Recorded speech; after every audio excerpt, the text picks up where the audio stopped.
오늘 증가할 본문 말씀을 봉독해 드리기로 하겠습니다. 오늘 증가할 본문 말씀은 창세기 2장 9절 말씀과 창세기 2장 17절 말씀입니다. 여호와 하나님이 그 땅에서 보기에 아름답고 먹기에 좋은 나무가 나게 하시니 동산 가운데에는 생명나무와 선악을 알게 하는 나무도 있더라. 선악을 알게 하는 나무 열매를 먹지 말라. 내가 먹는 날에는 반드시 죽으리라 하시리라. 아멘.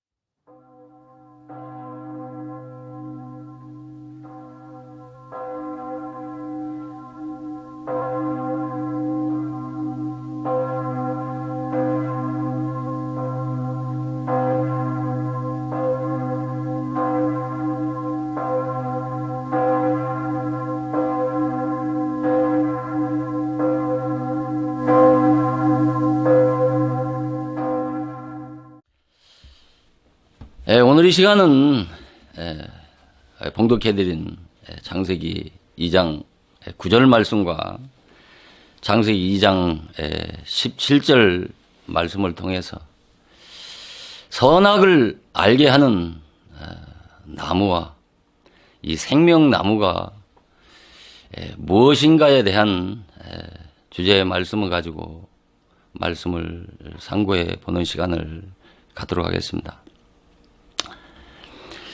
여기 본문 봉독해드린 이 창세기 2장 9절 말씀을 보면 우리가 창세기 2장 9절 말씀을 보면 여호와 하나님께서 그 땅을 보시기에 아름답고 또 먹기에 좋은 나무가 나게 하셨다고 하셨습니다. 그래서 그 동산 가운데에 바로 선악을 알게 하는 나무와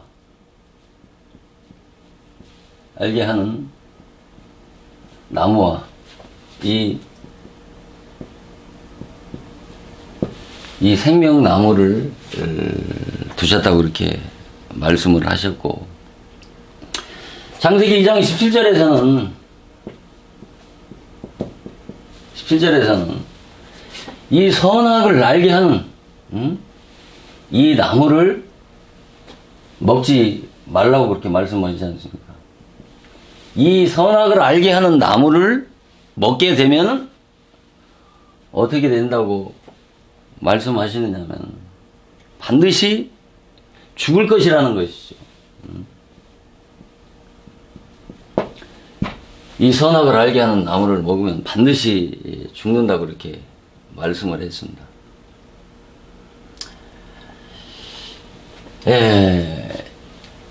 우리가 선악을 알게 하는 나무, 또 생명나무라고 하는 그런 이름을 가진 그런 식물성, 그런 과실나무 열매는 이 지구상에 존재하지 않습니다. 오직 성경에만 나오는 바로 식물 이름인 것이죠. 우리가 그 어떤 백과사전을 찾아봐도 이런 선악을 알게 하는 나무나 생명나무라고 하는 이름을 가진 그런 식물을 찾을 수가 없습니다. 그런데 성경에서는 이 선악을 알게 하는 나무를 사람의 입으로 먹을 수 있는 그런 식물성 과실나무 열매로 말씀하기 때문에 이 나무를 금단의 열매라고 하는 것 아니겠습니까? 그래서 신학자들 가운데는 이 선악을 알게 하는 나무와 생명나무를 문자 그대로 식물성 과실나무 열매로 보는 그런 부리와 이 선악을 알게 하는 나무와 생명나무를 상징과 비유로 보는 두 부리로 나누어집니다. 그래서 기독교인이라면은 불신자들이나 이방 그런 지식인들을 통해서 비아냥거리고 그런 비운 듯한 그런 부정적인 질문을 한두 번쯤은 받았을 것입니다.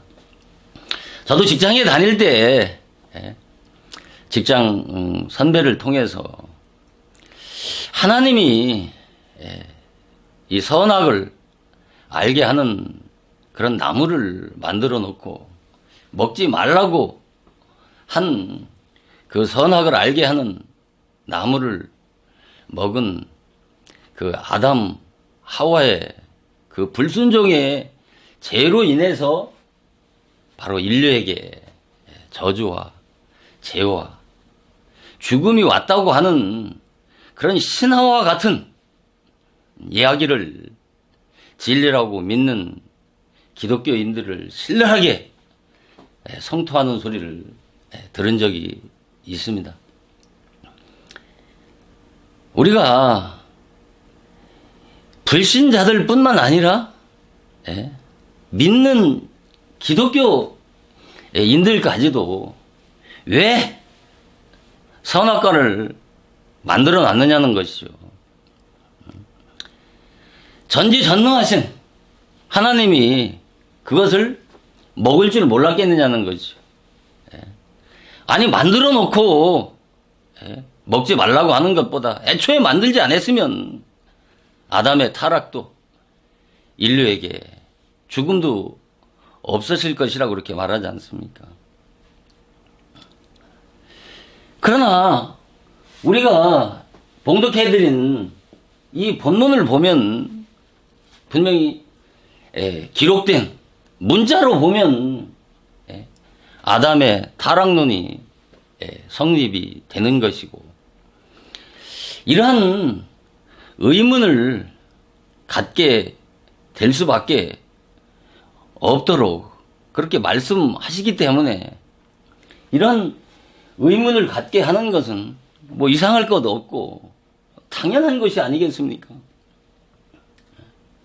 그러나 우리가 한번 성경을 보게 되면 우리가 이사야 40장 26절을 보면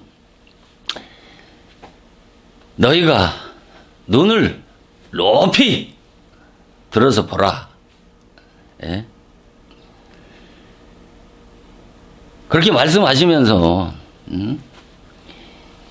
그 유효한 대로 만상을 이끌어내시고 하나님께서 이름을 부리시면서 하나님은 권세가 크고 또 능력이 강하심으로 하나도 빠진 것이 없다고 그렇게 말씀하시지 않습니까? 하나도 빠진 것이 없다고 이렇게 이사야서 40장 26절에 이렇게 말씀을 하고 계시지 않습니까? 그리고 잠언서 16장 4절을 보면은 하나님께서 온갖 것을 쓰임에 적당하게 지으셨다고 말씀하시면서 악인도 악한 날에 쓰시기 위해서 지으셨다고 그렇게 창조하셨다고 그렇게 말씀하시지 않습니까? 온갖 것을 쓰임에 적당하게 이렇게 창조하셨다고 그렇게 말씀하고 있습니다. 그리고 이사야 45장 7절에 보면은 나는 하나님은 빛도 지으시고 또 어둠도 창조하며 평안도 짓고 또 환란도 창조한다고 그렇게 말씀하시면서 나는 여호와라고 그렇게 말씀하시면서 이 모든 일을 행하는 자라고 그렇게 말씀하십니다. 이 모든 일을 행하는 자다. 행하는 자다 이렇게 말씀을 하고 있습니다. 그러니까 이 말씀은 무엇을 여러분 의미하겠습니까? 하나님은 하나도 빠진 것 없이 다 창조했고 온갖 것을 쓰임에 적당하게 창조했을 뿐만 아니라 이 모든 일을 행하는 자라고 말씀하시는 것은 하나님은 이 모든 우주 만물을 창조하신 것은 그 목적과 뜻이 있어서 창조했다는 말씀이 아니겠습니까? 그런데 하나님의 창조물 중에 하나인 이 선악을 알게 하는 나무와 이 생명나무를 의미 없이 창조하시고 피조물에게 원망이나 들을 만큼 하나님의 구원 경륜 섭리나 이 구원 역사가 그렇게 허술하고 부실하다면 우리가 어떻게 하나님을 전지전능한 하나님이라고 신뢰하고 믿을 수가 있겠습니까? 그래서 오늘날 정통 신학에서는 이 같은 문제를 바로 뭐라고 하냐면 허용적 작정이라고 하는 말을 씁니다.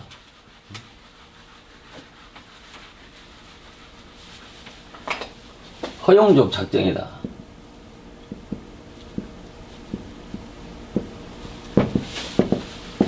이 허용적 작정이라고 하는 말은 바로 무슨 말이냐면은 하나님은 아담의 타락을 이미 다 아셨다는 것이죠. 그러나 그 타락을 예정한 것은 아니라는 것이죠. 예정한 것은 아닌데 바로 허용했다는 것이죠. 아담의 타락을 허용했다는 것이죠. 그러니까 그럼 왜 허용했느냐 하면 바로 인간이 로봇과 같은 그런 수동적인 인간을 만들지 않기 위해서 바로 도덕적 책임을 수반하는 취사 선택할 수 있는 그 자유의지를 주셨다는 것이죠.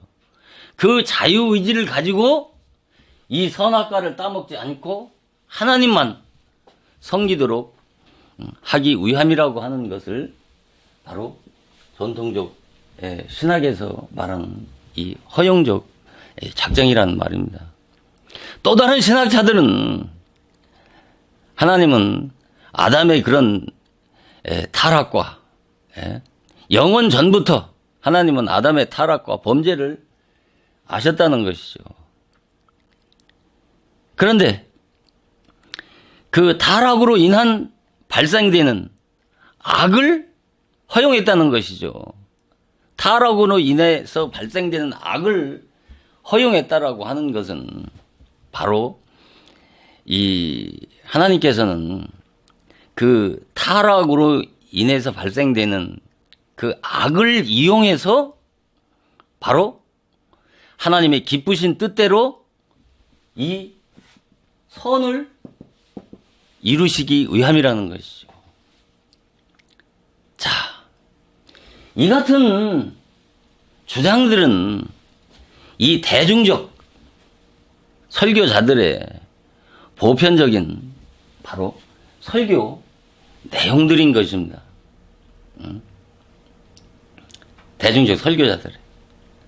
그러나 이 같은 신학적인 논리나 주장들은 이 선악을 알게 하는 나무와 생명나무 진리를 풀기에는 너무나 역부족인 한계와 꼬리에 꼬리를 무는 의문을 갖게 한다고 하는 것이죠.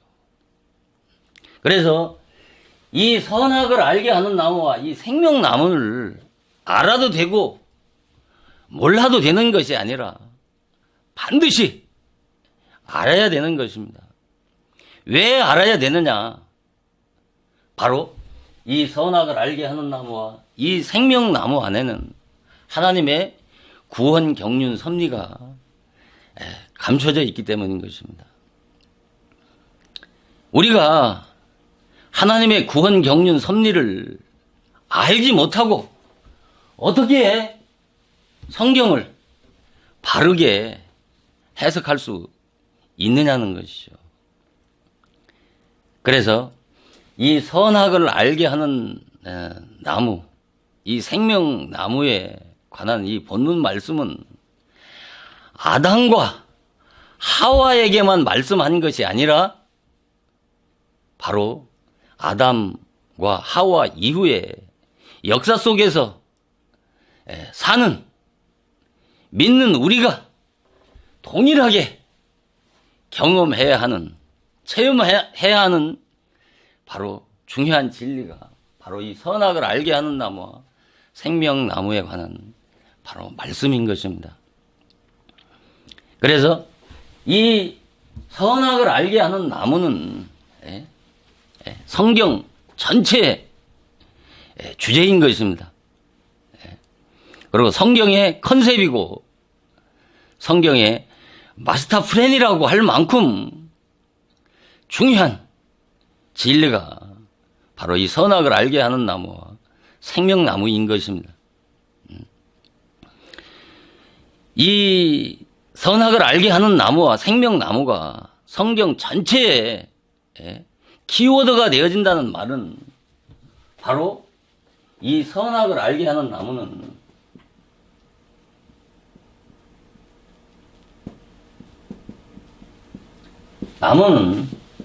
바로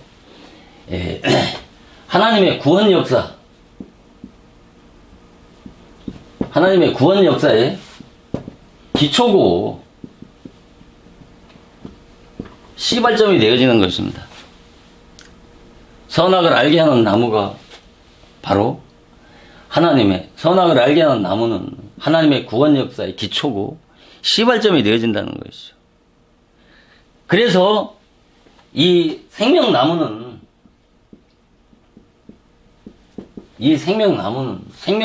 통해서 천국 역사가 완성이 되어지기 때문에 바로 이 선악을 알게 하는 나무와 생명나무가 성경 전체의 키워드가 되는 주제라는 말인 것입니다. 그래서 이 선악을 알게 하는 나무, 이 나무를 하나님께서 먹지 말라 한 이 나무 실과를 따먹은 그 아담의 범죄 타락으로 인해서 인류에게 죄와 죽음을 가져다 주게 했다고 하는 이 아담 타락론이 과연 진리인 것인지, 또한 기독교 2000년 동안 무수한 사람들에게 궁금증과 추측을 불러일으켰을 뿐만 아니라 수많은 이론과 학설을 만들어낸 이 기독교의 가장 난제가 되고 난제 중에 난제가 되는 이 선악을 알게 하는 나무와 이 생명나무가 무엇인가에 대해서 오늘 이 시간 밝혀보려는 것입니다. 자, 우리가 창세기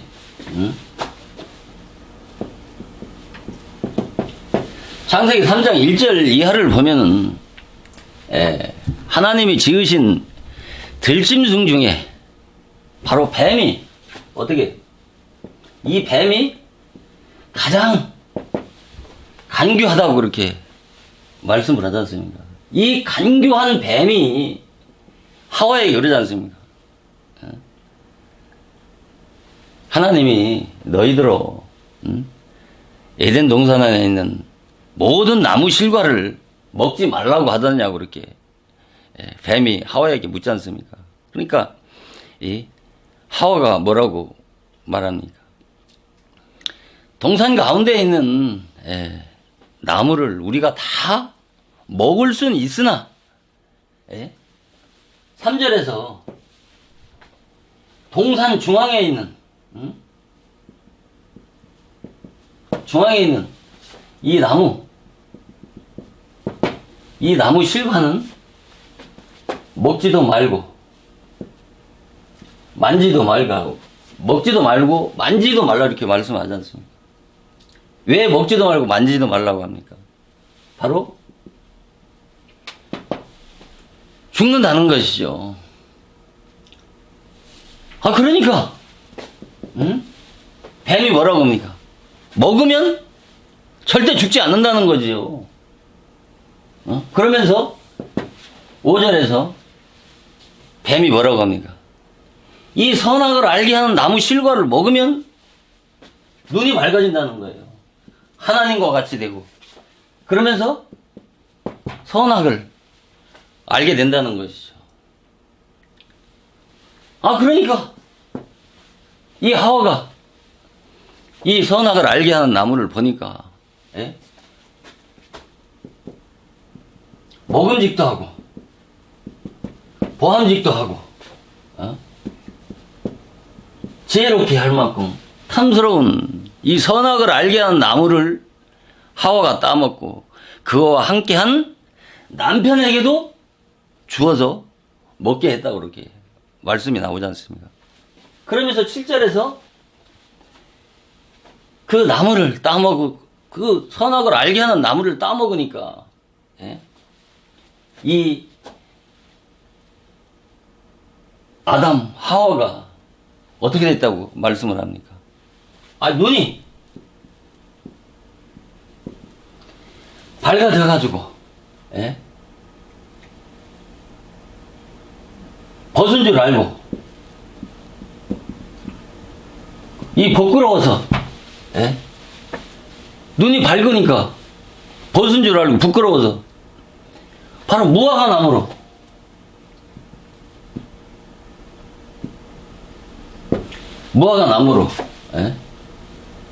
바로 이 치마를 해 입었다고 그렇게 말씀하지 않습니까? 자, 눈이 밝고 부끄러워서 무화과 나무로 치마를 해 입었다고 그렇게 말씀하지 않습니까? 이 말씀은 이 본문 지금 창세기 3장 1절에서 이 7절까지의 말씀은 율법을 모르면 이 본문 말씀은 죽었다 깨나도 풀어질 수가 없는 것입니다. 이것을 어떤 기록된 이 문자로만 보면 이 하나님을 대적하고 또 하나님의 자녀들을 악의 구렁텅이에 넣는 이 악마인 이 사단 마귀 이 뱀이 말도 되지 않는 터무니없는 소리로 하와를 미혹하는 것 같지만은 그러나 선악과가 무엇이고 그 선악과를 먹게 되면 바로 우리 안에서 이 말씀이 그대로 실현되어지는 체험이 반드시 있어야 하는 것입니다. 우리가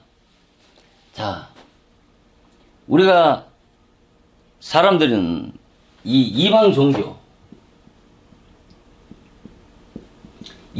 종교나 이 율법은 사람들은 백해 무익한 것으로 그렇게 알지 않습니까? 그러나 이 이방 종교나 율법이 기독교에 이 진리를 찾아가는 데 있어서 이 토양 역할을 했다라고 하는 것을 이해하지 못하면 율법에 대한 깊이를 이해할 수가 없는 것입니다. 우리가 죄라고 하는 것이지 않습니까? 이 죄라고 하는 것은 사람들은 백해무익한 것으로만 알지 않습니까? 예, 죄는. 그러나 이 죄는 선을 찾아가는 데 있어서 수단과 방편으로서 귀하고 소중한 것이라고 하는 것을 알아야 되는 것입니다. 왜? 우리가 죄를 깨닫지 못하면 그리스도를 찾을 수 없고, 예? 그리스도의 진리를 찾아갈 수가 없는 것입니다. 그래서 인간은 이 죄라고 하는 것은 바로 선악을 아는 그 지정의 인격을 만들어주는 데 있어서 죄는 소중한 요소가 되어지는 것입니다. 왜? 선을 선이라 정의할 수 있고 악을 악이라 정의할 수 있는 것은 바로 선이고 악인 것입니다. 우리가 플러스 마이너스를 잘 선용하면 어떻습니까? 엄청난 에너지를 만들어주고 인류에게 엄청난 이익을 가져다 주지만 이 플러스 마이너스를 잘못 사용하면 엄청난 재앙과 화를 가져다 주는 것과 같은 원리인 것입니다.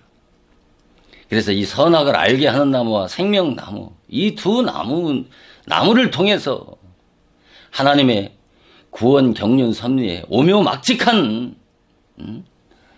하나님의 뜻을 이루어 가고 있다고 하는 것을 이해하기 위해서 반드시 이 선악을 알게 하는 나무와 이 생명나무가 무엇인지에 대해서 잘 알아야 되는 것입니다. 그러면 도대체 이 선악을 알게 하는 나무와 도대체 생명나무가 무엇인지에 대해서 본격적으로 한 말씀 한 말씀 밝혀가도록 하겠습니다. 방금 창세기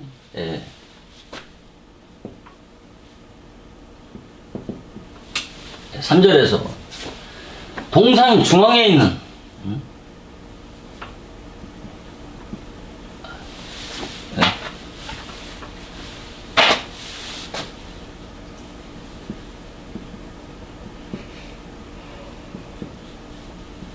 동산 중앙에 있는 이 나무 실과를 하나님이 어떻게 하겠습니까? 먹지도 말고 만지지도 말라. 왜?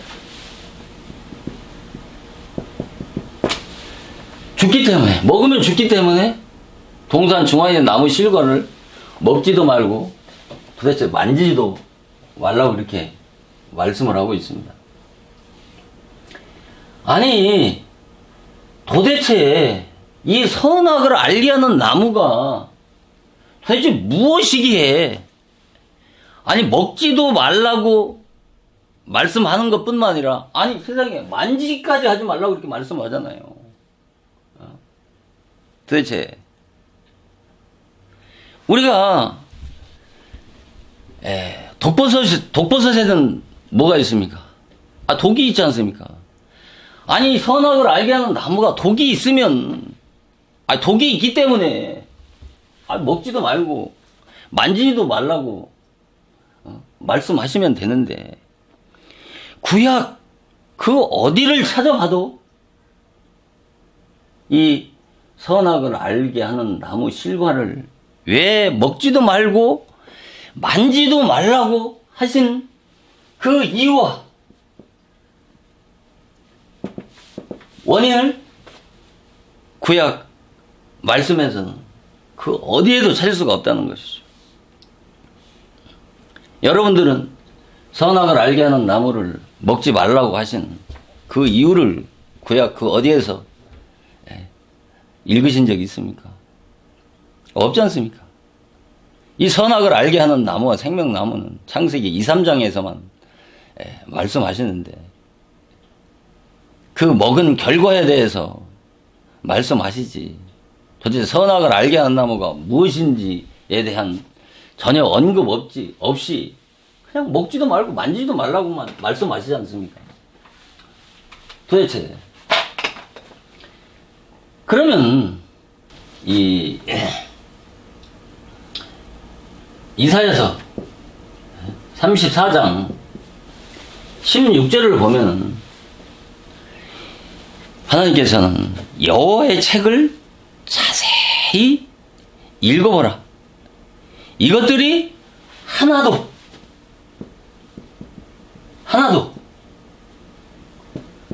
빠진 것이 없다라고 그렇게 말씀하시지 않습니까? 그리고 하나도 짝이 없는 말씀이 없다고 그렇게 말씀하시잖아요. 그러시면서 여호와의 입이 이를 명하셨다고 그러지 않습니까? 여호와의 입이 이를 명하셨고 그의 신이 이것들을 모으셨다고 그렇게 말씀을 하지 않습니까? 자, 하나님은 하나도 빠진 것이 없고 하나도 짝이 없는 말씀이 없다고 이렇게 말씀하시지 않습니까? 그래서 여호와의 입이 이를 명하셨고 그의 신이 이것들을 모으셨다라고 하는 것은 이 신은 구약에서는 뭐예요? 신이지만 신약의 입장에서 봤을 때는 이 신은 바로 성령을 말씀하시는 것이죠. 그러니까 성경은 사도들이 기록한 것이 아니라 성령의 감동을 받아서 바로 사도들이 받아서 기록한 것 뿐이고 그러므로 성경의 기록자는 사도들이 아니고 바로 성령이신 것이죠. 이것은 하나도 빠진 것이 없고 하나도 짝이 없는 말씀이 없다라고 하는 것은 바로 무엇을 말씀하는 거겠습니까? 무엇을 말씀하는 거겠습니까? 바로 성경은 성경을 통해서 풀어야 된다는 말씀이 아니겠습니까? 성경 밖에서 성경을 풀 수가 없다는 것이죠. 그래서 성경은 성경을 통해서 풀어야 그 바른 답을 얻을 수 있다는 그런 말씀이고 한 말씀도 성령의 조명과 계시가 없으면 성경은 절대 바르게 해석되어질 수 있는 말씀이 아니라는 것이죠. 이런 말씀을 봤을 때 그러면 구약에서 구약을 통해서 찾을 수 없는 답을 신약을 통해서 찾을 수 있다는 말씀이 아니겠습니까? 왜냐하면 바로 구약과 신약은 이 구약은 신약의 모형과 그림자라고 한다면 바로 신약은 실체요 본체이기 때문이라는 것이죠. 우리가 구약과 신약은 내용 면에서 전혀 다른 것입니다. 구약의 율법은 죽이는 사망의 법이라면 신약의 복음은 죽은 자를 다시 살리는 생명의 법인 것이죠.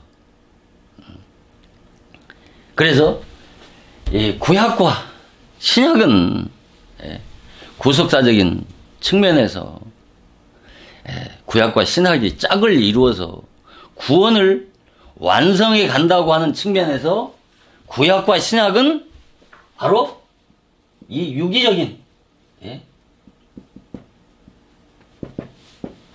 연속성이 있다고 말하는 것이고 이것을 이해를 해야 하는 것입니다. 그래서 우리가 이런 말씀들을 토대로 해서 구약에서 그 원인과 이유에 대해서 전혀 언급하지 아니하고 있는 말씀을 우리가 신약을 한번 거슬러 올라가고자 하는 것이죠. 이 창세기 3장 3절 말씀과 같이 동산 중앙에 있는 나무 실과를 먹지도 말고 만지지도 말라고 한 이 창세기 3장 3절 말씀과 아주 신약에 유사한 말씀이 바로 사도 바울을 통해서 골로새서 2장 21절을 보면은 사도 바울은 뭐라고 말씀하고 있느냐면 바로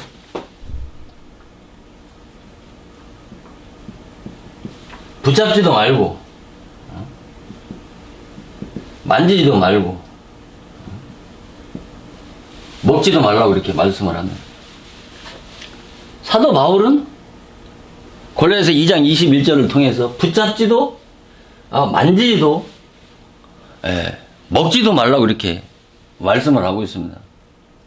그러면 사도 바울은 무엇을 붙잡지도 말고 만지지도 말고 먹지도 말라고 이렇게 말씀을 하고 있느냐 말이에요. 우리가 골로새서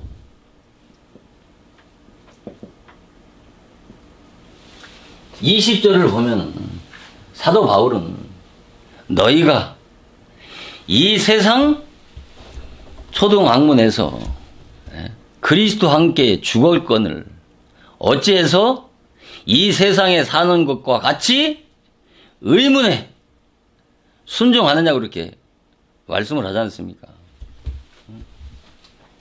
너희가 이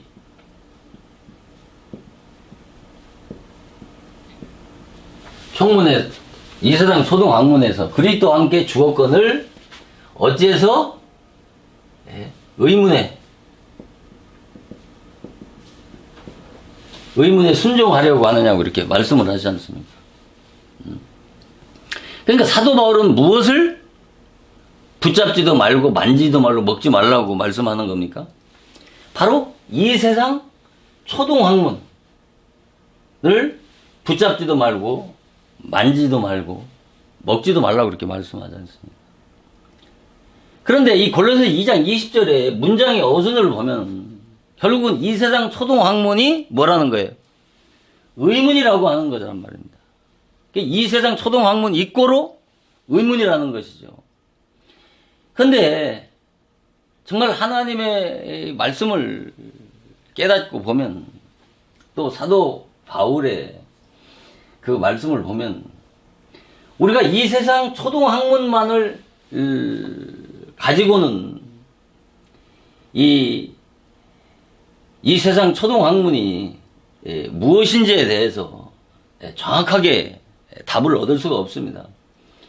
여기에 이 세상 초등학문과 초등학문 뒤에 바로 의문이라고 하는 말씀을 더해서 말씀을 하기 때문에 이 세상 초등학문이 이 세상 초등학문을 명확하게 이 세상 초등학문이 무엇인지에 대해서 명확하게 알 수 있게끔 이렇게 하나님의 말씀이 정확무하게 한치의 오차나 착오 없이 이렇게 말씀하고 있다고 하는 것을 깨달을 수가 있는 것입니다.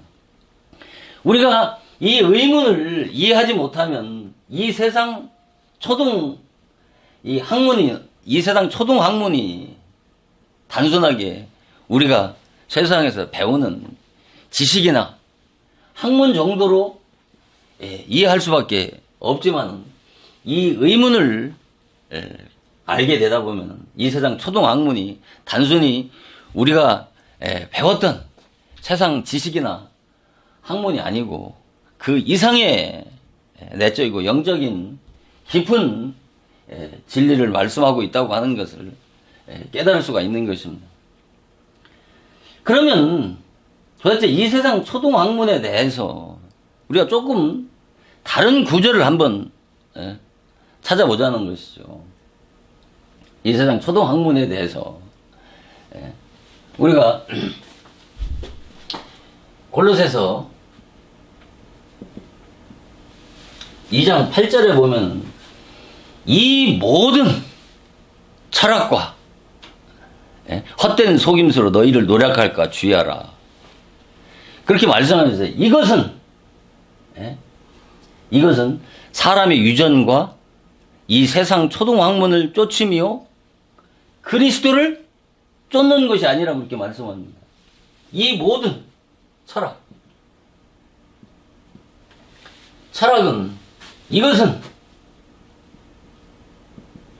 이것은 바로 사람의 유전과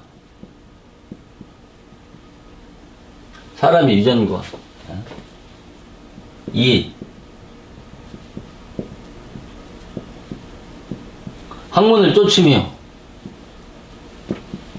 그리스도를 쫓는 것이 아니라고 그렇게 말씀을 하고 있습니다. 이 철학이라고 하는 것은 단순한 어떤 철학의 의미 그 이상의 것을 의미하고 있다는 것을 이해를 해야 되는 것입니다. 아무튼 여기서 말하는 사람의 유전은 우리가 조상의 유전이라고도 하고 또 장로의 유전인데 조상의 유전이니 이런 의미를 사용하고 있는 이 단어는 다 같은 의미입니다만은 바로 유대인들이 구전으로 내려오는 그 행위의 법인 토라를 말씀하는 것입니다. 그래서 유대인들은 모세의 율법보다 이 토라를 상위법으로 지킨다고 하지 않습니까? 그러니까 여기서 보면 하여튼 아무튼 이 그리스도와 이 세상 초등학문과는 어때요? 상반된 말씀을 하고 있다고 하는 것을 대충 짐작할 수 있지 않습니까? 아무튼 이 세상 초등학문은 그리스도의 법과는 그리스도의 진리와는 상충되어지는 그런 말씀을 하고 있는 것을 우리가 짐작할 수 있지 않습니까? 우리가 또 다른 한 말씀을 본다면은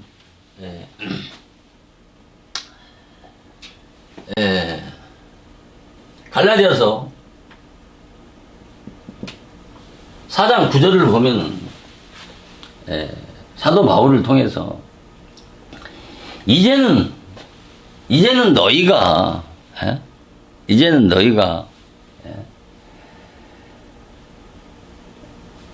갈라디아 4장 9절에 이제는 너희가 하나님을 알 뿐더러 하나님을 아신 바 되었거늘 어찌해서 너희가 다시 이 세상 초등학문으로 이 세상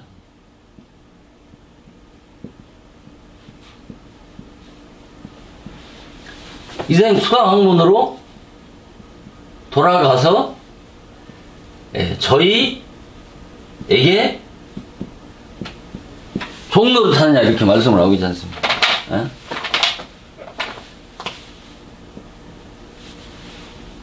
저희에게 종로를 탄다는 거예요. 이 저희라고 하는 단어가 아주 중요한 것입니다. 너희가 하나님을 알 뿐, 이제는 너희가 하나님을 알 뿐더러 하나님을 아신 바 되었거늘 어째요? 이 세상 초등학문으로 돌아가서 저희에게 종로를 타느냐 그렇게 말씀을 하지 않습니까? 자, 아무튼 여기까지만 여기까지만 우리가 보더라도 여기까지만 보더라도 아무튼 그리스도와는 이 세상 초동학문에 대해서 좋은 의미로 사용되고 있지 않는 말씀이라고 하는 것을 좀 짐작을 할 수 있지 않겠습니까? 그래서 이 세상 초동학문이 도대체 무엇을 의미하는지 좀 더 밝히 알고자 한다면 다른 말씀에서 무엇을 말씀하는지를 봐야 이 세상 초동학문이 무엇인지에 대해서 더 정확하게 알 수가 있는 것이죠. 그래서 우리가 갈라디아서 4장 1절 이하를 보면 유업을 이을 자가 모든 것의 주인이나 유업을 이을 자가 모든 것의 주인이나 어렸을 동안에는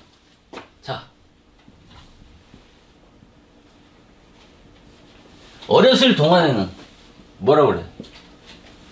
종과 다름없다고 이렇게 말씀하시지 않습니까? 유업을 이을 자가 모든 것의 주인이나 어렸을 동안에는 종과 다름이 없어서 아버지의 정한 때까지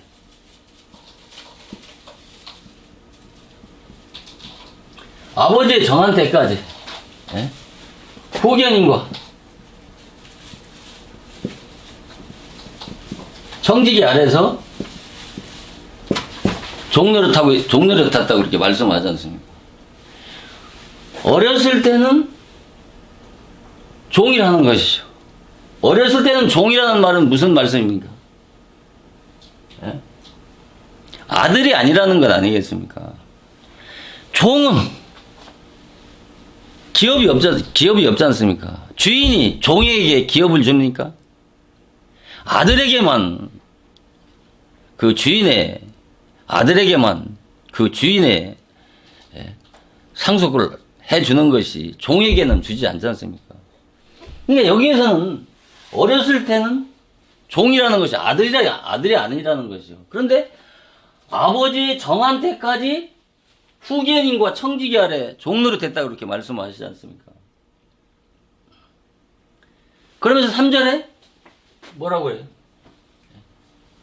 우리도 사도 바울도 어렸을 동안에는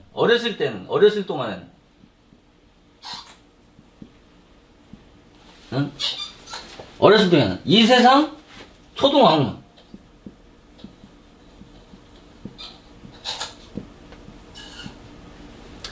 학문 아래서 종로로 됐다고 이렇게 말씀하잖아요. 응? 우리라고 하는 것은, 여기서 말하는 우리라고 하는 것은 사도 바울뿐만 아니라 거듭난 초대교회 당시, 예수님 당시, 초대교회 당시에 바로 거듭난 그리스도인들뿐만, 사도 바울 자신과 그리스도인들이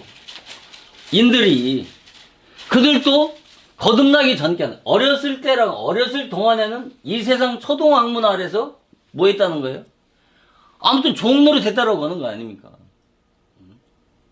그러니까 여기서 말하는 이 후견인과 청지기라고 하는 것은 그러니까 정한 때까지 반드시 이 어린 아이 시절에는 하나님의 정한 때가 있는 거예요. 정한 시간이라는 게 있단 말입니다. 이 정한 시간을 분별하고 알기라고 하는 것이 그렇게 쉽진 않은 것이죠. 아무튼 이 초동학문은 뭐예요? 어렸을 때 바로 어린 아이들에게 양육하는 그 학문이 뭐예요? 초동학문이라는 것이죠. 자, 우리가 고린도 전서 3장. 고린도 3장 1절 이하를 보면, 형제들아 내가 너희에게 형제들아 내가 너희에게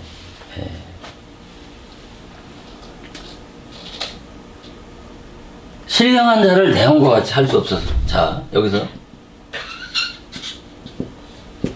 신령한 자를 대형과 같이 할 수 없어. 뭐라고 하냐면 육신에 속한 자, 육신에 속한 자, 그리스도 안에서 어린 아이를 대형과 같이 하노라 하고 얘기하면서 2절에서 뭐라고 말씀하냐면, 내가 너희를 젖이나 먹이고 밥으로 안해한다고 하면서, 너희가 지금 젖으로 먹이고 밥으로 안해한다고 하시면서, 너희가 감당치 못하니까, 그러니까 과거에도 감당치 못하겠거니와 지금도, 이 지금도 감당치 못한다는 것이죠. 자, 그러니까 여기서 보면은, 여기서 신령한 자라고 하는 것은 바로 거듭난 그리스도인이라고 한다면, 여기서 말하는 이 어린 아이는 뭐예요? 이 어린 아이는, 그리스도 안에서 어린 아이는 바로 육신에 속한 자라는 것이죠. 그러니까 이 어린 아이가 뭐예요? 육신에 속한 자란 말이에요. 이 육신에 속한 자가 어린 아이인데, 바로 이 육신에 속한 자, 어린 아이는 거듭나지 못한 자들인데, 이들이 먹는 양식이 젖이란 말입니다. 이 젖이 바로 뭐예요?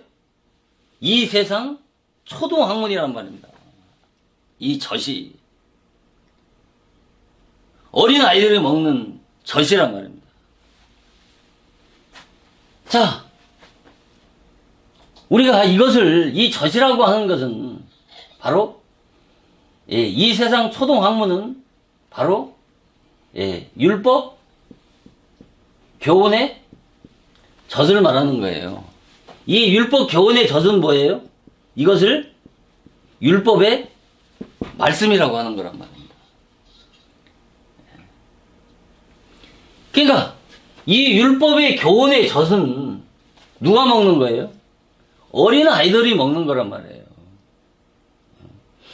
우리가 고린도 교회라고 하는 것은 9가지의 은사를 받았고, 어느 교회보다 얼마나 대단한 열심이 많았습니까? 그럼에도 불구하고 사도 바울은 이들에게 밥으로 먹일 수가 없다는 거예요. 너희를 과거에도 전만 먹였고 지금까지도 밥으로 먹일 수 없다는 것이죠.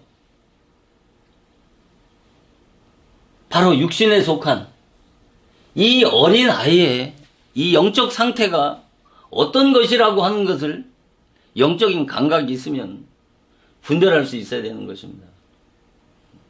그러면 조금 더 보자는 거죠. 자, 그러면 히브리서 5장 12절 이하를 보면 사도 바울은 너희가 때가 오래므로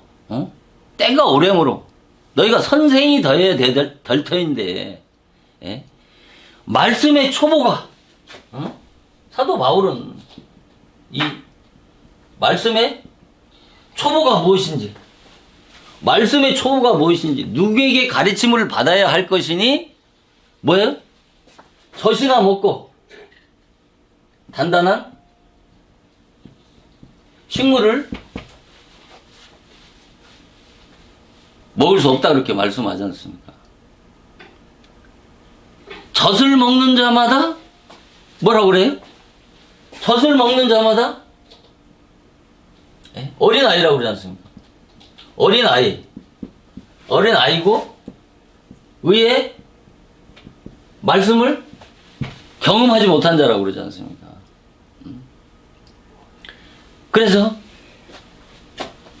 저희가, 단단한 식물은 장성한 자의 것이라고 얘기하면서 저희가 지각을 사용함으로 연단을 받아서 뭐한다? 선악을 분별한다는 것이죠. 그러니까 말씀의 초보가 뭐예요? 그리스도의 초보란 말입니다. 그 그리스도의 초보가 뭐예요? 젖이란 말입니다. 젖. 이 젖을 누가 먹어요? 어린 아이들이 먹는단 말입니다. 이 젖이 뭐예요? 바로 사도 바울은 너희가 붙잡지도 말고 만지지도 말고 먹지도 말라고 하는 것이 바로 이 세상 초동학문인데, 이 초동학문이 바로 육신에 속한 어린 아이들이 먹는 바로 율법의 양식, 율법의 교훈의 젖, 그것을 율법의 말씀이라고 하는 것입니다. 이 어린 아이들은 의의 말씀을 경험하지 못했다고 그러잖아요. 왜 의의 말씀을 경험하지 못했나요? 이 의의 말씀은 뭐예요? 단단한 식물은 이 의의 말씀은 뭡니까? 거듭난 자들이 먹는 바로 성경의 내적이고 영적인 진리의 말씀이고 복음을 말씀하는 것입니다. 이 단단한 이 의의 말씀을 경험한 자라야 저희가 영적인 지각을 통해서 이런 자가 장성한 자고 이런 자가 선악을 분별한단 말입니다.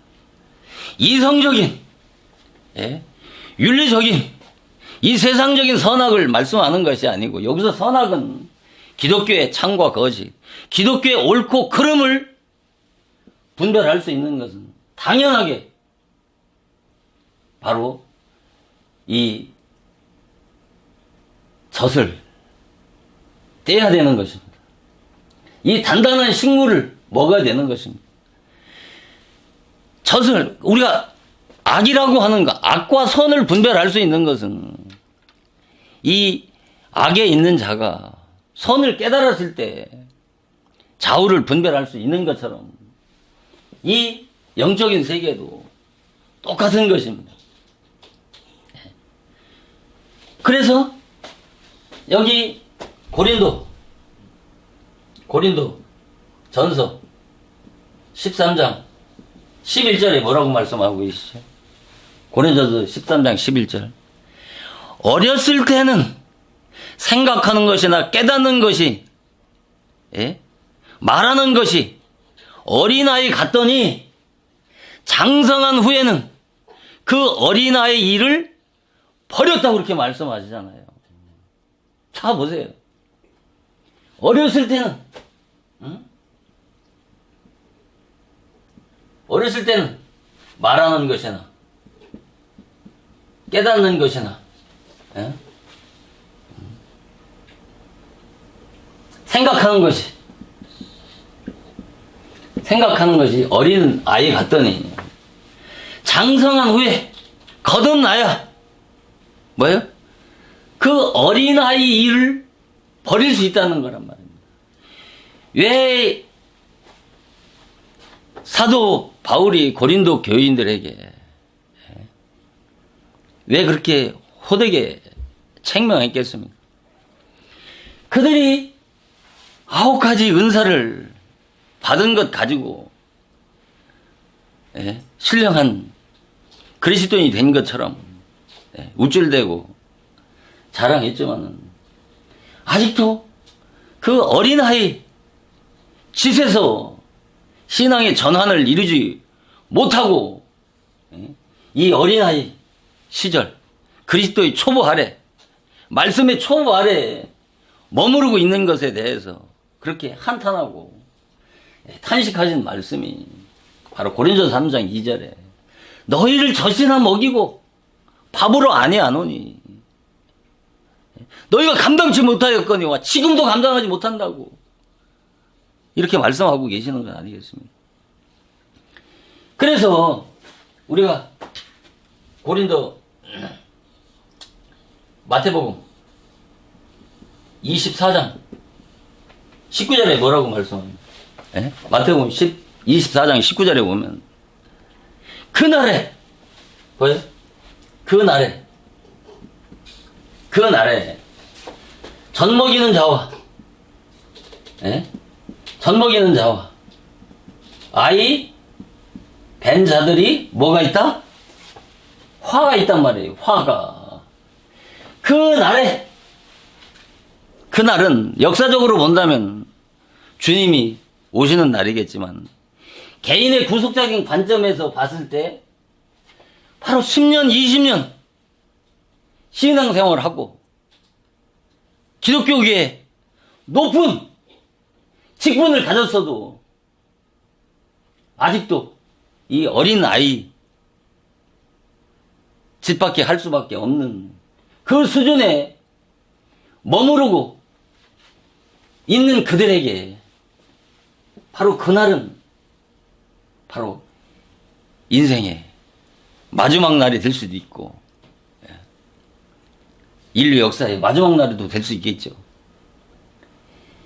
그러니까 그날 주님 올 때 아이 젖을 먹고 있으니 아직도 젖을 먹고 있고 아이 뱉다는 것은 뭐예요? 아이를 뱉다는 것은 뭐예요? 이것을 주석가들은 어떻게 해석하는 줄 아십니까?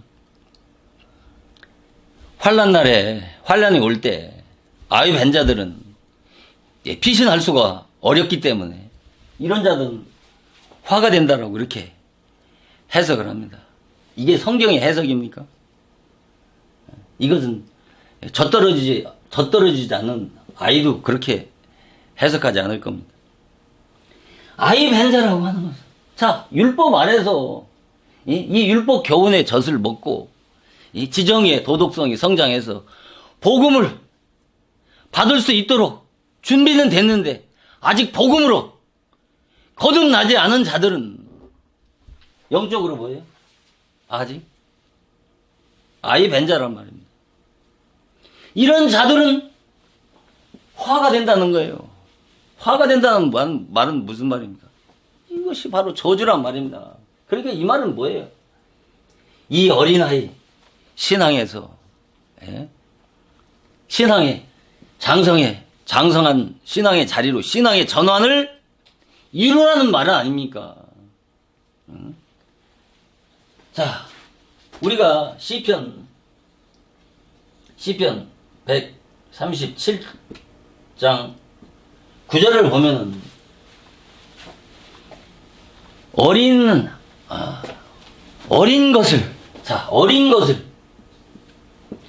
것을 반석에 메어치는 자가 여기는 화지만 여기는 뭐예요? 복이 있다는 거예요.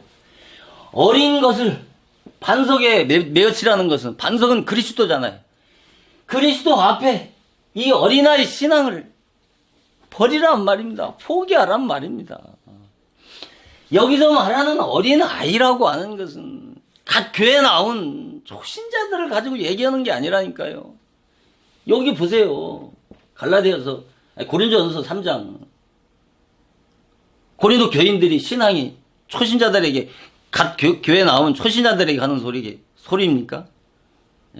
그들에게 밥을 먹일 수 없다라고 얘기하는 겁니까? 지금 한국 교회에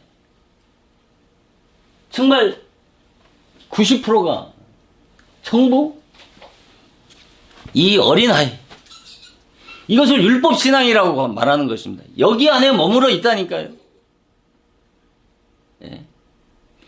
이것을 분별해야 된단 말입니다. 자, 보세요.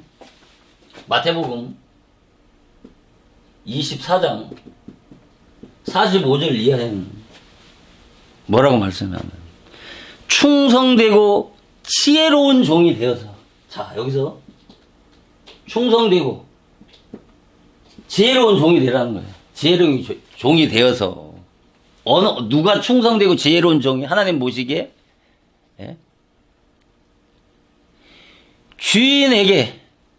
주인이 맡겨진 자들을 때를 따라서 양식을 나눠준 자. 때를 따라서 이 양식을 나눠주는 자가 누구뇨? 예? 그러니까 때를 따라서 양식을 나눠주는 종이 하나님 보시기에 충성되고 지혜로운 종이란 말입니다. 교회 세워놓고 수많은 사람들을 끌어모아서 사람 보기에 큰 교회 종이라고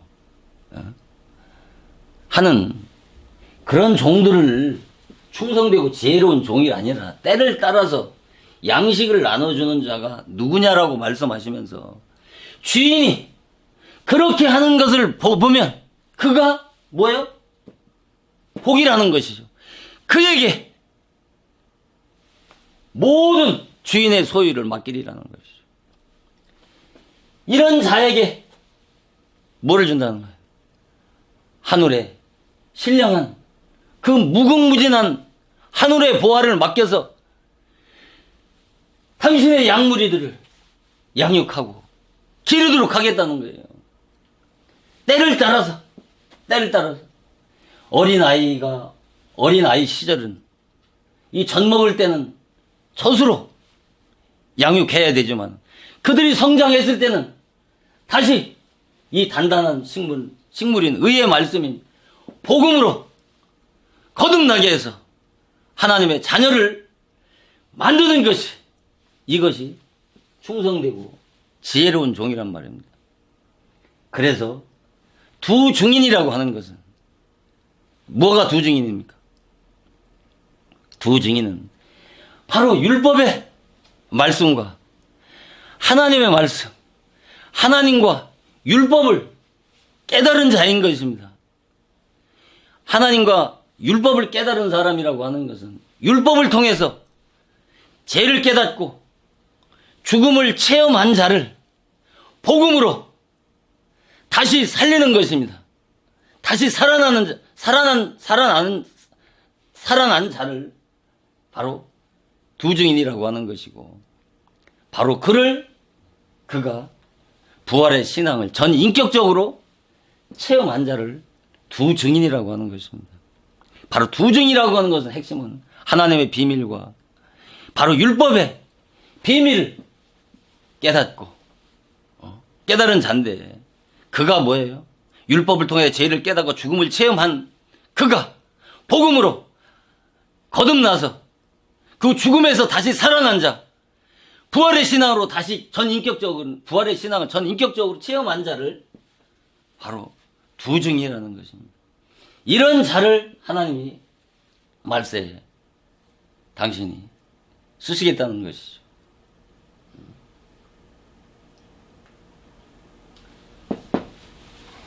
그래서 여기 보면은 갈라디아서 읽어보세요.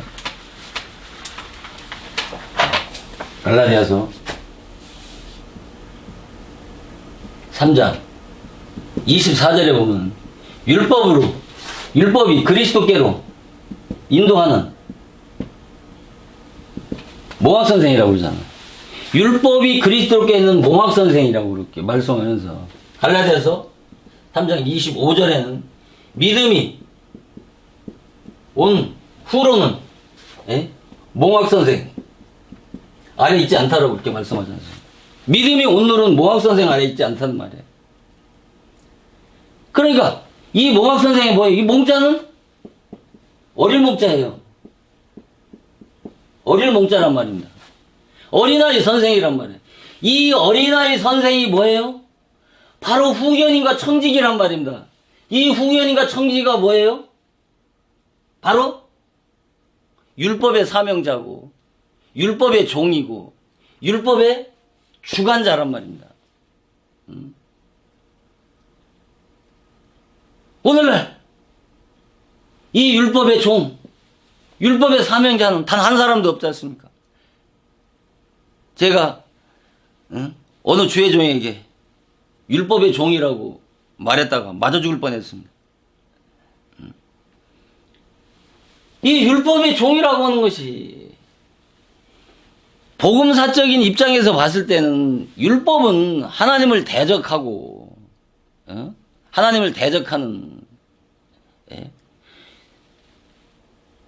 것이 되고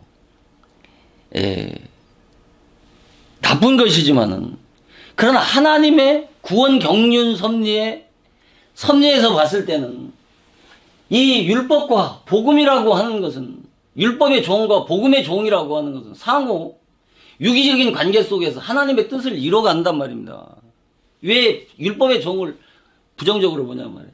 복음사적인 입장에서 봤을 때에는 율법은 복음을 대적하고 그리스도를 대적하는 것이 되지만은 그러나 율법의 종이 없으면 복음의 종도 존재할 수가 없는 것이고 복음의 종이 있으면 율법의 종이 없으면 상호 유기적인 하나님의 뜻을 이뤄갈 수 없단 말입니다. 이것을 이해를 해야 되는 거예요. 그래서 반드시 사도 바울도 그러잖아요. 사도 바울도 자기가 우리도 어렸을 때는 이 세상 초등학문 아래서 종로를 했단 말입니다. 종로를 타다가 하나님의 정한 때가 돼서 이 하나님의 정한 때가 언제예요? 복음을 받을 수 있도록 지정의 도덕성이 성장하고 자라야 되는 거예요. 젖을 뗄 때가 돼야 젖을 떼는 것이지. 젖 먹을 수 있는 젖을 안 먹고 어떻게 단단한 식물인 밥을 먹을 수가 있어요. 어린아이에게 가태한 어린아이에게 젖을 주지 않고 밥을 줘버려요. 주워보세요. 죽어버리지. 이 하나님의 그 기묘막직한 이 하나님의 구원 경륜 섭리를 이해하지 못하면 이 성경을 바르게 해석할 수가 없다니까요. 뭐 육신에 속한 자라고 하니까 육신에 속한 자는 세상적으로 육신적으로 살아가는 자들이라고 생각을 하잖아요.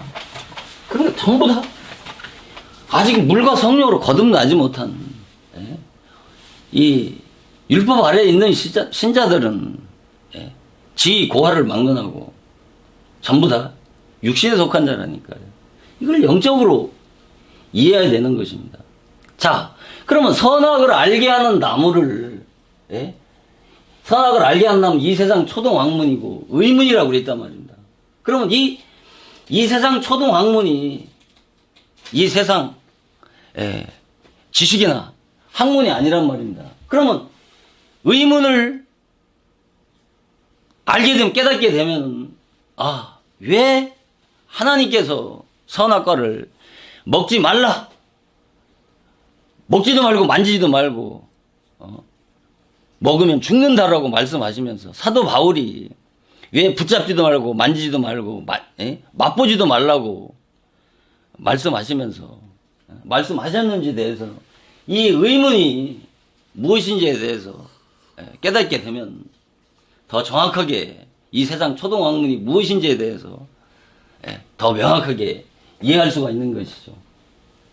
그러면 이 의문이라는 게 뭐냐 말이에요. 의문이라는 게.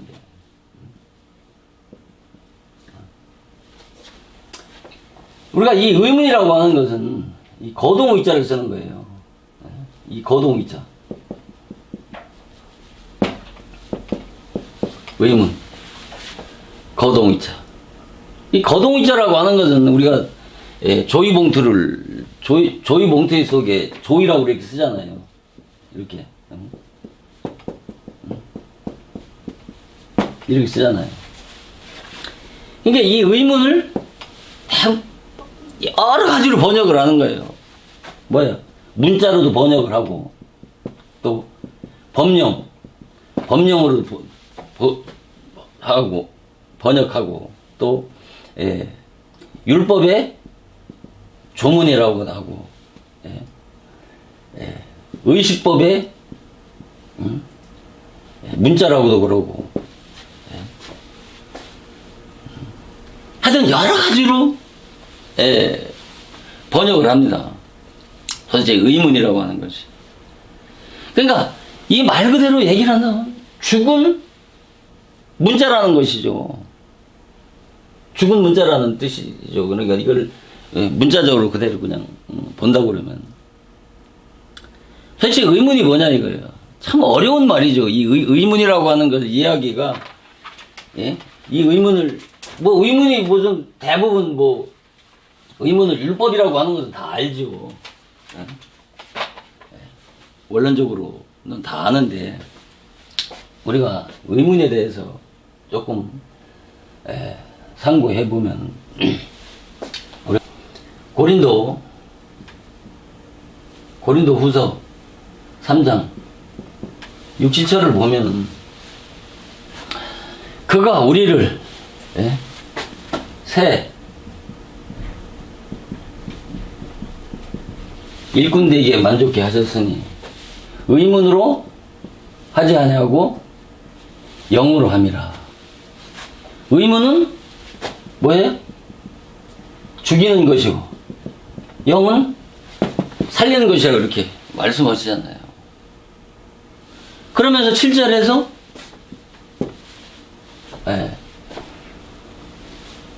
돌에 써서 새긴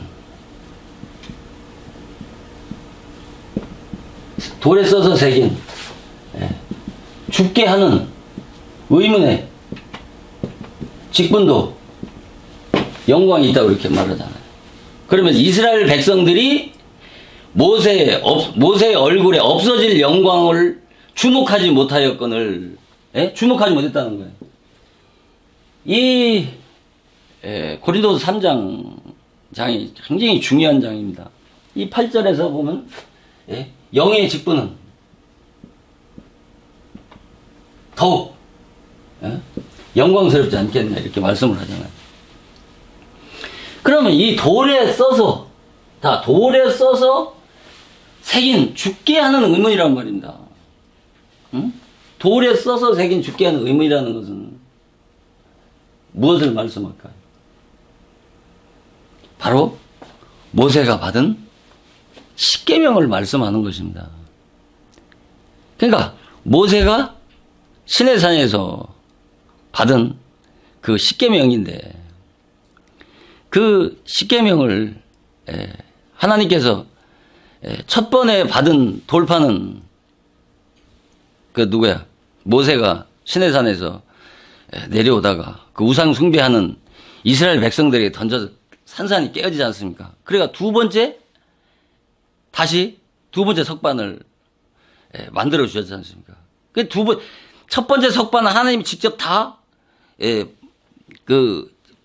돌까지, 글씨까지 다 사기해 주셨잖아요. 그런데 두 번째 석반은 뭐예요? 모세에게 직접 그 돌판을 만들어 가지고 오게 해가지고 그 글씨만 하나님이 사겨 주셨단 말입니다. 여기에도 아주 심오한 진리가 있는 것입니다. 그래서 첫 번째 돌판은 바로 이스라엘 백성들과 맺은 그 첫 언약의 율법의 돌판이라고 한다면 두 번째 만들어진 돌판은 바로 새 계명인 바로 복음을 말씀하시는 것이죠. 그러니까 이것은 뭐냐면 왜 두 번째 돌판을 만들어 주셨냐면 바로 둘째 언약인 새 계명이 오면 바로 첫 언약인 율법이 폐해질 것을 말씀하신 거란 말입니다. 그러니까 이 돌에 써서 새긴 죽게 하는 이 의문, 이것이 바로 뭐예요? 시내산의 언약이고 호렙산의 언약이고 또 율법의 언약인데 바로 이것을 바로 첫 이스라엘 백성들과 맺은 이스라엘 백성들과 맺은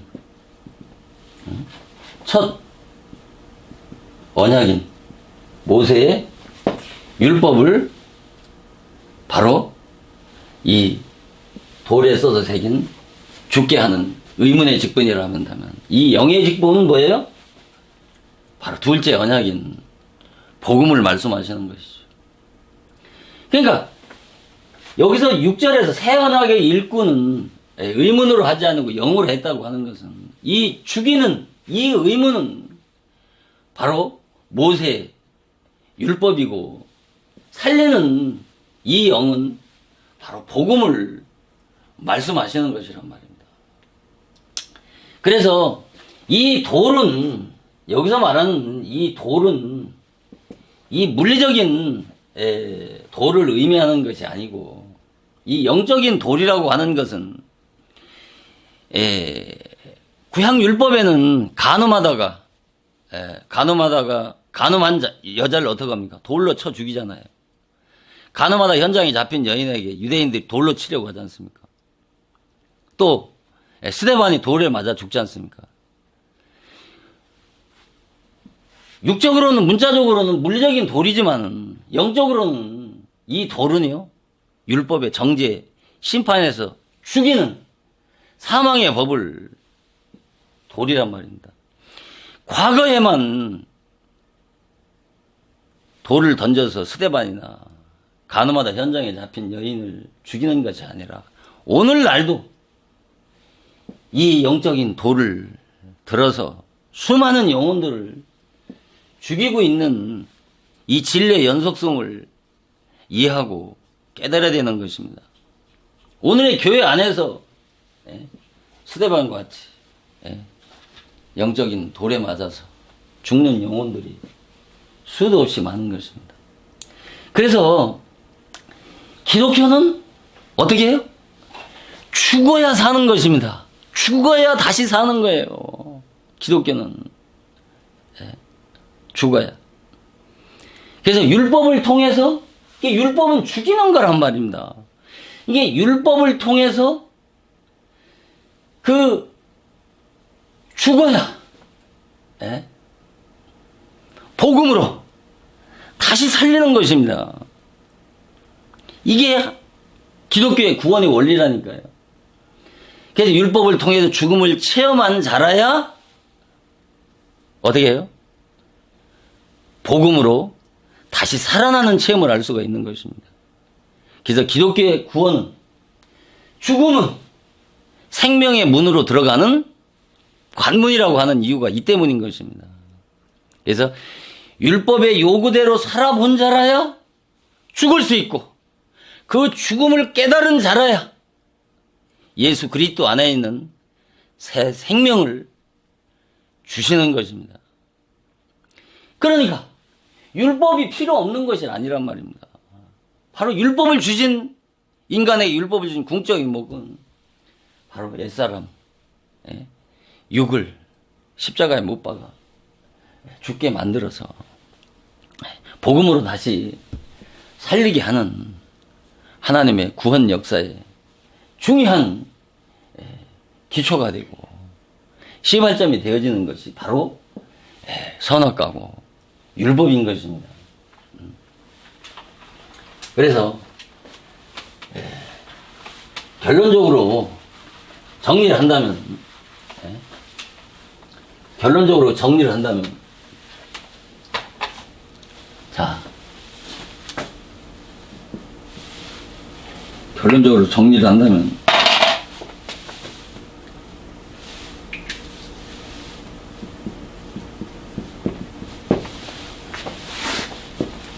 선악과와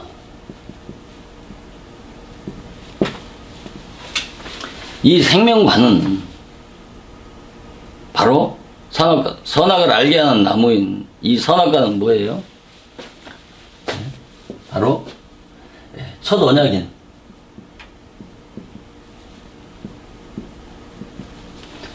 모세의 율법을 말씀한다면, 지금까지 말씀드린 것을 정리한다면, 이 생명과는 바로 둘째 언약인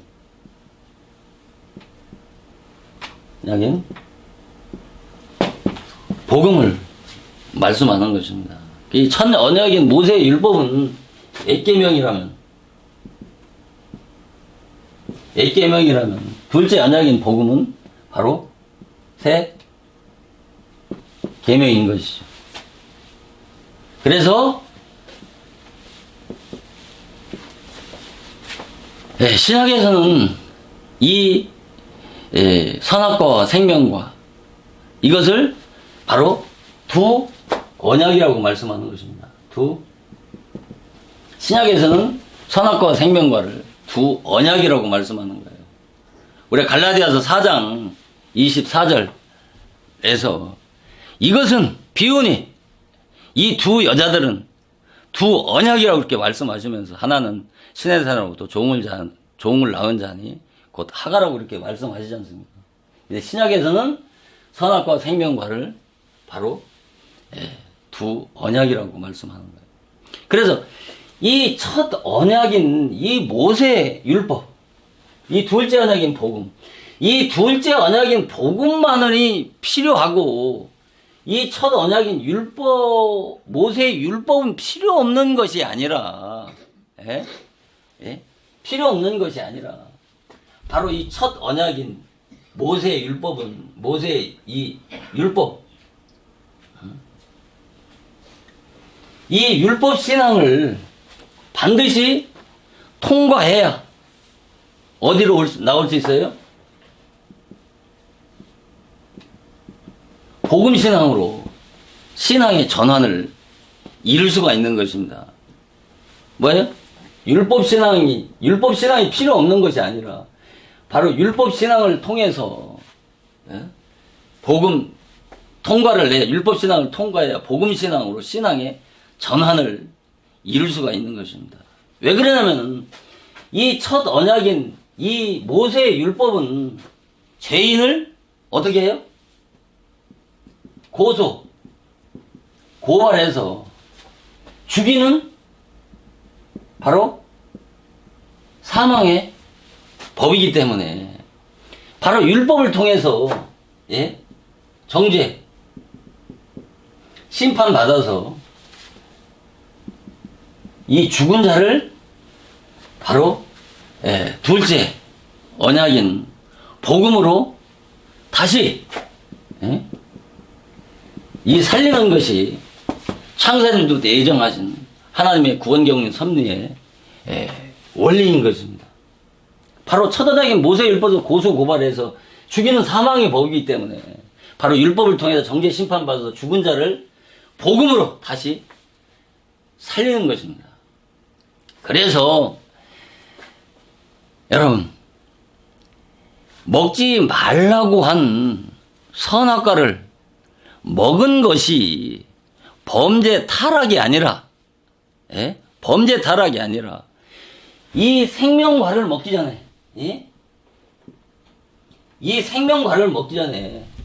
먼저 먹어야 될 영적 실과가 바로 선악과란 말입니다. 생명과를 먹기 전에 먼저 먹어야 될 이 영적 실과가 바로 선악과란 말입니다. 그래서 왜 그러냐면 율법을 통해서 죄를 깨닫고 회개한 자가 죽음을 체험한 자를 죽은 자를 율법 아래에서 죽은 자를 그 죽은 자에게 바로 준비된 것이 뭐예요? 그 죽은 자를 위해서 준비된 것이 바로 생명과란 말입니다. 그래서 에덴 동산에 선악과만 있는 것이 아니고 생명과가 같이 존재하는 것이죠. 율법을 통해 죄를 깨닫고 회개해서 죽음을 체험한 자에게 준비된 것이 뭐예요? 생명과랍니다. 이 생명과를 먹고 거듭나서 하나님의 자녀가 되어야 영원한 생명의 나라인 영생에 들어가는 것이란 말입니다. 그래서 결론적으로 말씀을 드린다면 이 선악과는 계명의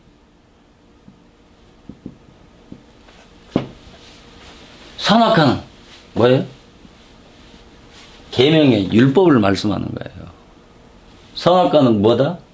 바로 계명의 율법. 히브리서 7장 16절에 사도 바울은 육체에 속한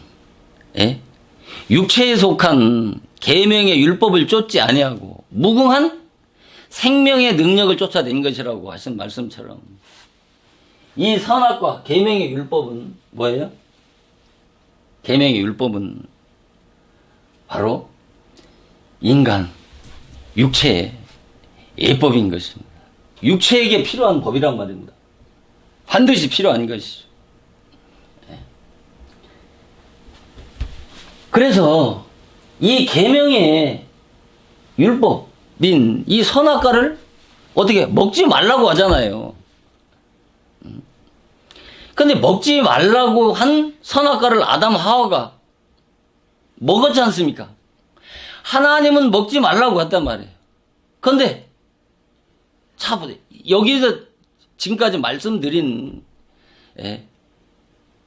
핵심이 되는 말씀이 여기에 다 담겨 있는 것입니다.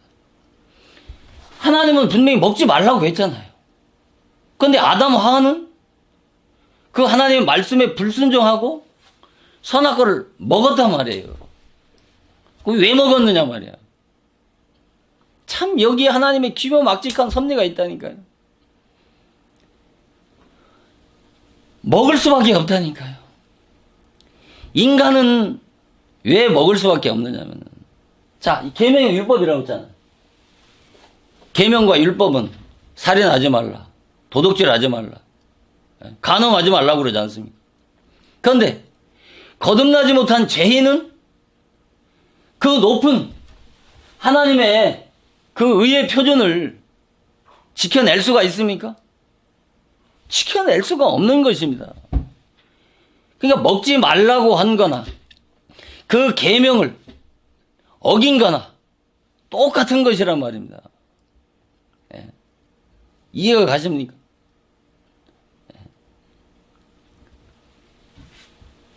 우리 인간은 거듭나지 못하면 계명을 지키라고 그러지만 그 계명을 지켜낼 수가 없는 것입니다. 그래서 어떻게 합니까? 필연적으로 선악과를 먹어야 하는 이유가 무엇이냐면, 필연적으로 먹어야 하는 이유가 바로 우리가 선악과를 먹으면 정령 죽으리라고 그러지 않습니까? 선악과를 먹으면 죽는다고 하는 것을 사변적인 지식으로 아는 거하고, 내가 실제 먹어서 먹으면 죽는 거라고 하는 것을 깨달은 사람과, 이건 하늘과 땅인 것입니다. 율법의 요구대로 살아보려고, 그 율법의 요구대로 의롭게 되고 거룩하게 돼 보려고 몸부림 쳐보지만 결국은 인간은 그 계명의 요구대로 살 수가 없어서 실패하고 좌절하고 절망해서 그 율법 신앙의 한계를 깨닫고, 율법 신앙의 결국은 죽는구나, 정말 정령 죽을 수밖에 없다라고 하는 사실을 체험적으로 깨달은 사람과 그렇지 않은 사람은 하늘과 땅인 것입니다. 그것을 체험적으로 깨달은 사람이 하나님의 은혜를 깨달은 것과 그것을 지식적으로 알고 하나님의 은혜를 깨달은 사람과는, 이것은 하늘과 땅의 차이만큼 그 갭이 큰 것입니다. 내가 뜨거운 불에다가 손을 넣어본 사람은 죽어도 그냥 뜨거운 불에 다시 손을 집어넣지 않습니다.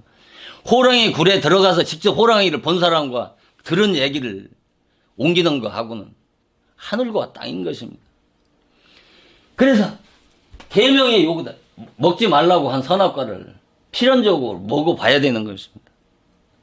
그래서 내가 율법은 결국 인간을 죽음으로 죽게 만드는 법이라는 것을 깨달았을 때 인간은 그때서 비로소 그리스도를 찾게 되고 그리스도의 진리를 찾아가게 되는 것입니다. 비로소 그때서 인간은 그리스도를 바라보게 되는 것입니다. 그래서 하나님의 구원, 경륜, 섭리는, 그러니까 우리가 하나님의 구속자적인 광의적인 넓은 의미의 구속자적인 측면에서 봤을 때에 이 선악을 알게 하는 이 나무, 우리가 선악을 아는 지능은 신령한 것입니다. 물리적인 혈육에 속한 것이 아니란 말입니다. 선악을 아는 속성은 인격의 속성인 것입니다. 인격의 속성이란 말입니다. 선악을 아는 지능은. 그래서 선악을 아는 나무는, 선악을 아는 인격자 누구요? 첫 아담을 상징하는 나무라면, 생명나무는 생명의 참 포도나무 대신 바로 예수 그리스도, 바로 후 아담을 상징하는 신령한 나무인 것입니다. 그래서 선악을 알게 하는 나무와 생명나무는 바로 첫 아담과 후 아담을 상징하는 영적인 나무인 것입니다. 그래서 하나님의 구원, 경륜, 섭리가 바로 뭐냐면 이 첫 아담과 후 아담, 이 두 인격자를 통해서 천국 역사가 완성이 되어지는 것입니다. 이것을 바로 알파와 오메가의 묵시라고 하는 것입니다.